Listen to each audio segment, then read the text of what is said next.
ही बघा मित्रांनो स्ट्रॉबेरीची खेती आहे. त्यांनी म्हणजे रोपं तयार करून अशी रानामध्ये लावता. हे आहेत बघा काका, यांचे 3 महिने लागतात पिकाला पूर्ण. हां 2.5 ते 3 महिने लागतात.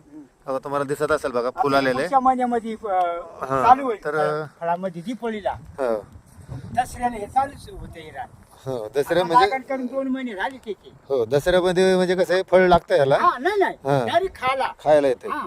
ओके म्हणजे आता फुल लागले तर दसऱ्यामध्ये आपल्याला येतील फळं अशा हिशोबाने. बघा तुम्ही बघू शकता हे पूर्ण असं स्ट्रॉबेरीची खेती लावलेली आहे त्यांनी मस्त. आता हे फक्त हिवाळी आणि पावसाळ्यामध्येच राहता. नाही आमच्याकडे सीजन मध्ये फुल सीझन फुल सीजन बघा मध्ये म्हणजे 12 महिने यांच्याकडे असतात. इकडे स्ट्रॉबेरी काय प्रॉब्लेम नाही. आपण हे स्ट्रॉबेरीची होती खेती. मग आता सगळं हे काढलेलं आहे आणि म्हणजे आता तयार करायचं चालू आहे ह्यांचं. आता हे बनवायचं हे रोप काढून घेतलं आणि इकडे लावलेले आहेत बघा.